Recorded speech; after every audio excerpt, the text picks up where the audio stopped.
안녕하세요, 독자님들 경제용입니다.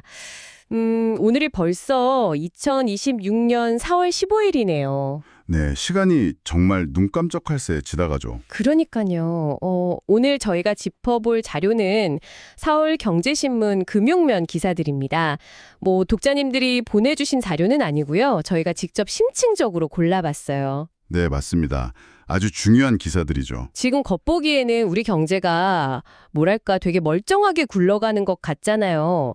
그런데 이 기사들을 통해서 현재 우리 경제 표면 아래에서 도대체 무슨 일들이 벌어지고 있는지 그 실물 경제의 숨겨진 맥락을 한번 낱낱이 파헤쳐보겠습니다. 기자님, 이 답답한 현실의 밑바닥부터 한번 들여다볼까요? 네, 좋습니다. 방금 진행하시면서 말씀하신 그 평범한 일상의 현실이 단순히 개인의 문제를 넘어서 거대한 경제 시스템의 모순에서 비롯되었다는 점을 오늘 명확히 짚어보려 합니다. 아, 시스템의 모순이요? 그렇죠. 가장 먼저 경고등이 아주 강하게 켜진 곳이 있는데요. 바로 실물 경제의 뿌리인 동네 상권과 중소기업의 현주소입니다. 동네 상권이요. 어쩐지 요새 길거리 지나다 보면 임대에 붙은 빈 상가들이 막 꽤 많이 보이긴 하더라고요. 네, 맞아요. 숫자가 상황의 심각성을 아주 적나라하게 보여주는데요. 5대 시중은행의 중소기업 대출 연체율이 무려 0.67%로 급등했습니다. 와, 0.67%요? 네, 그리고 개인 사업자 연체율도 0.63%까지 치솟았고요. 이게 금리 인상이 본격화되기 전인 2021년이랑 비교해보면 무려 3배에서 4배 이상 폭등한 수치입니다. 잠깐만요. 연체율이 3배에서 4배나 뛰었다는 것도 진짜 무서운데요. 제가 기사를 보니까 막 그 이자 보상 배율 1배 미만인 중소기업이 10곳 중 6곳이나 된다고 하더라고요. 네, 맞습니다.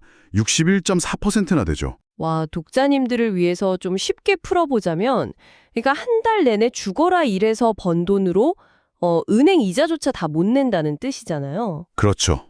완전히 한계 상황에 내몰린 겁니다. 그런데 참 이상한 게 뉴스 보면 맨날 무슨 인공지능이다, 반도체다 하면서 수출 대기업들은 실적이 막 펄펄 날고 있다고 연일 보도하잖아요. 네, 연일 최고치라고 하죠. 네, 그런데 왜 우리 동네 사장님들이랑 중소기업들은 이렇게 속수무책으로 무너지고 있는 건가요? 아주 예리한 지점입니다.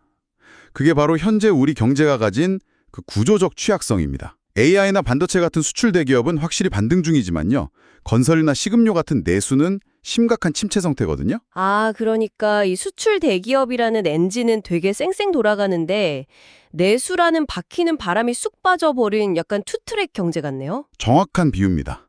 거기에 고금리, 고환율에 더해서 최근 미국이랑 이란 사태발로 국제 유가까지 올랐잖아요. 네네, 기름값 많이 올랐죠. 한국은행 분석에 따르면 이런 유가 상승 충격이 대기업 수익성은 마이너스 0.69만큼 타격을 주지만 중소기업은 마이너스 0.78로 훨씬 더 깊은 내상을 입힌다고 합니다. 기자님, 이 부분을 한번 파헤쳐보죠. 고무나 플라스틱 원값이 오르는 게 우리 동네 사장님들에게 왜 이렇게 유독 더 직격탄이 되는 건가요? 대기업은 원자재 가격이 요동칠 때 환해지라는 금융기법을 사용하거든요. 화내지요? 네, 쉽게 말해서 환율 변동으로 인한 손실을 막기 위해 미리 일종의 금융보험을 들어두는 거죠. 게다가 워낙 대량으로 물건을 사들이니까 가격 협상력도 높고요. 아, 일종의 금융 방어막이 튼튼하게 있는 거군요. 맞습니다. 반면에 플라스틱 용기를 떼다 쓰는 동네 식당이나 고무 부품을 만드는 하청 중소기업은 그런 튼튼한 방어막을 칠 자본력이 전혀 없죠. 아, 그렇겠네요. 결국 고금리, 고환율의 원자재가 폭등이라는 삼중고를 아무런 보호 장비 없이 맨몸으로 맞아야 하는 겁니다. 와, 그러니까 이게 약간 일종의 불타는 폭탄 돌리기 게임 같은 거군요. 원유 가격이 오르면 정유사가 폭탄을 넘기고 그게 포장 용기 업체로 가는데 대기업은 두꺼운 방열 장갑을 딱 끼고 있거나 폭탄을 피할 수 있는 반면에요. 네, 그렇죠. 자금력이 부족한 동네 사장님들은 그 불타는 폭탄을 맨손으로 받아내야만 한다는 거네요. 화상을 입을 수밖에 없군요. 아주 적절한 비유입니다. 그런데 호스트님, 이 폭탄이 동네 사장님들 손에서 터지면 어떻게 될까요? 인건비를 감당할 수 없으니까 당장 알바생의 근무 시간을 줄이거나 새로운 직원을 뽑지 않게 됩니다. 아, 맞아요. 그럼 그 동네 상권의 알바 자리나 중소기업 일자리에 가장 많이 기대어 사는 사람들이 누굽니까? 바로 사회초년생 청년들이잖아요.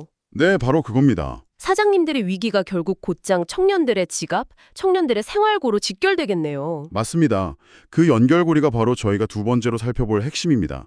자영업자와 중소기업의 위기는 곧 개인, 특히 자산 축적이 전혀 없는 청년층에게 가장 먼저 타격을 줍니다. 어쩐지 기사 보니까 청년들 신용카드 리볼빙 이야기가 막 나오더라고요. 네, 청년들의 신용카드 리볼빙 월 평균 2월 금액이 무려 326만 원에 육박합니다. 특히 이용자 5명 중 1명은 500만 원 이상을 다음 달로 이월하고 있어요. 네, 326만 원이요.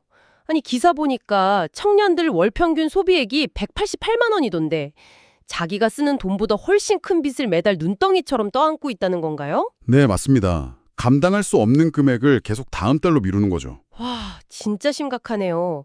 게다가 리볼빙 평균 금리가 무려 17.3%잖아요. 아니, 상식적으로 한 달 수입이 뻔한데 왜 이렇게 무서운 고금리를 쓰는 건가요? 요즘 청년들이 명품이나 오마카세 같은 과소비에 빠져서 그런 건가요? 아니면 은행이 너무 가혹한 건가요?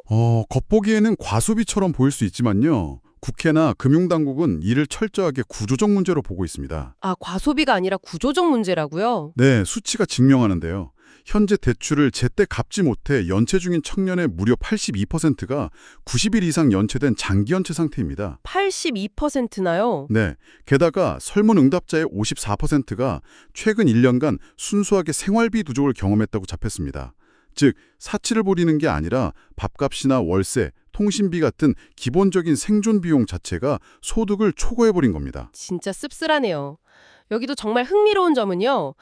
리볼빙이라는 게 러닝머신 속도를 너무 내 체력보다 높게 맞춰놓고 떨어지지 않으려고 억지로 뛰는 것과 같잖아요. 네, 아주 정확합니다. 멈추면 넘어지니까요. 결국 생활비가 부족해서 17%가 넘는 고금리에도 불구하고 미래의 돈을 끌어다 오늘을 막는, 심지어 내일을 대비하는 정책 적금까지 깨버리는 악순환이네요. 네, 맞아요. 기사에도 나오듯이 충년 희망적금 중도 해지율이 27.8%나 됩니다. 응답자 절반 이상이 생활비 압박 때문이라고 하니 정부가 마련해준 생명줄마저 끊어야 할 만큼 매서운 현실인 거죠. 참 중소기업 사장님부터 청년들까지 다들 이렇게 빚의 러닝머신 위에서 헐떡이고 있는데 이 와중에 돈줄을 주고 있는 은행과 금융당국은 도대체 뭘 하고 있나요? 다계대출 밸브를 아주 꽉 조이고 있던데요. 네, 이렇게 기업과 가게 곳곳에서 연체율이 치솟고 있으니까요. 당국 입장에서는 가장 덩치가 큰 가계대출, 특히 주택담보대출의 밸브를 조일 수밖에 없습니다.